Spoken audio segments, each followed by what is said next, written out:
Go. Good morning, everyone. It is Friday, February the 24th, and I do a little readjustment here so you can Oh, get a look at focus that. on my guest for today, who's Amanda. She's the My big important one face. here, not me. And so we've got the Abel marketing logo up there in the right-hand corner. But just want to welcome Amanda Weedmark. And Amanda and I Hello. met in a networking event called Connect and Collaborate, and we stayed in touch. And so Amanda's become a regular participant in that group. And what I want to start off by doing, as we get the Facebook Live going and learning about Amanda, is I want to share her and Amanda, without putting you on the spot too much. Let's learn a little bit about you. So I'm a graphic designer by trade. I've been in the graphic design world before I started my own business, for 15 years. Okay. Mostly working in in-house positions, in corporate roles on marketing teams, that kind of thing.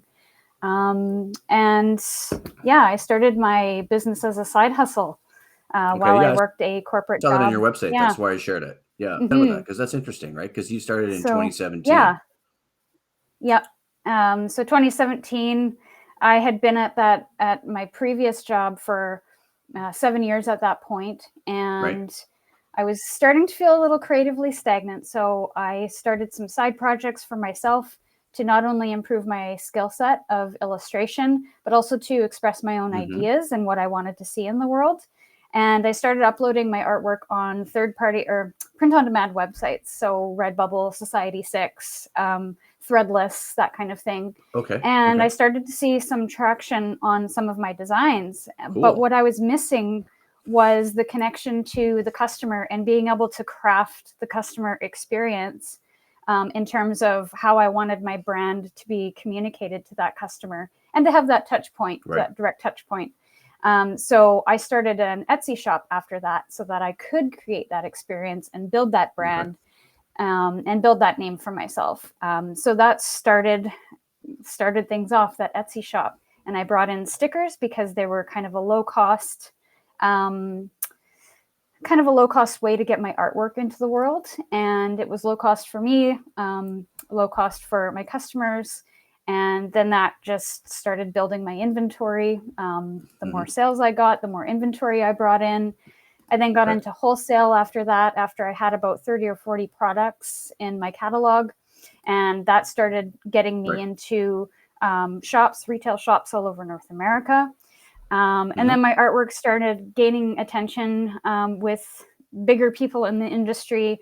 A distributor had reached out to me. Well, before that happened, I had licensed my artwork to a wood sticker company in Colorado, and they were very successful with my line. Yeah.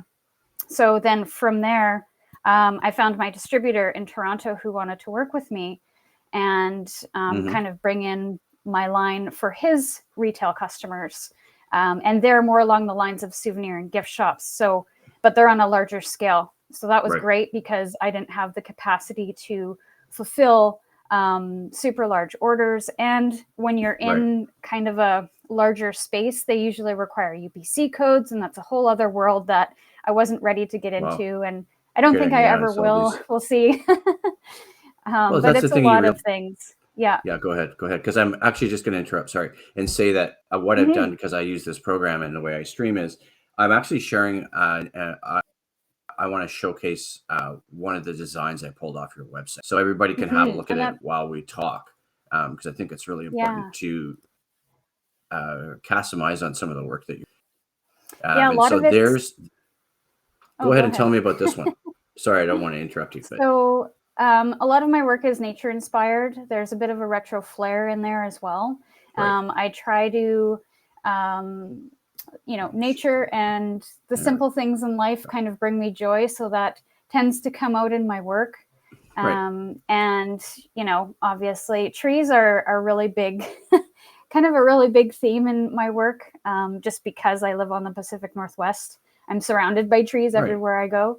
So that's kind of what that one's about, is just take me to the trees when you're in a concrete jungle. Yeah, no kidding. I mean, I live in North Van and we have a lot of trees, but it's kind of an interesting mix of like residences and homes, but then still neat. It's not like downtown Vancouver.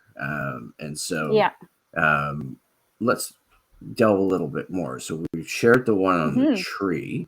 So that one is good. But what I also wanted to showcase is something that you recently did, and it's a blog post. And you mentioned it the other day in the Collect and Collaborate workshops that we do on Wednesdays, but it has a link to another guest that we had last year. I'm going to share that in the chat here. I'm going to just run it through our screen share while we're chatting about it, because it's an important brand for Melody, right? Like Melody was on last year as a guest, and it's on our YouTube channel, probably like I want to say May, June. And we did a sort of a little breakdown on her business and what she does. And so we're just sharing the blog post as we chat. But when I saw that the two of you had connected, I was like, well, I can't really say that I'm surprised, knowing what I know about Melody and knowing what you do. And so I'm just going to scroll through the blog post a little bit to customize on it. But tell me how the project came about. So I've been doing a lot of work with Marshall, who is the host of Connect and Collaborate and the Facebook groups that we met in. And I've been doing a lot of work about where I want to go with my business. Now that I've kind of reached all of those big goals of going full time and, purchasing a home and that kind of thing, it's kind of like, now what? Now what do I do? What does my work really mean? And where do I want it to go? And what do I want it to stand for? So with that, I'm kind of focusing on the wellness aspect of my work, which is nature, which is kind of indulging in the simple things in life and going offline and connecting with people and introducing play a little more in your life and kind of thinking about those nostalgic things that bring a smile to your face or things that bring you joy, and just kind of diving into that just to get away from, escape the world a little bit, because it is a bit stressful out there. So Right. So through that, her and I it was an obvious connection when we first met, and you were trying to figure out ways to work together. And with my blog post, I've kind of had a big question mark on what I want to do with it. Do I want to talk about my work and how do I go about doing that? Or do I want to feature people in that nature / wellness space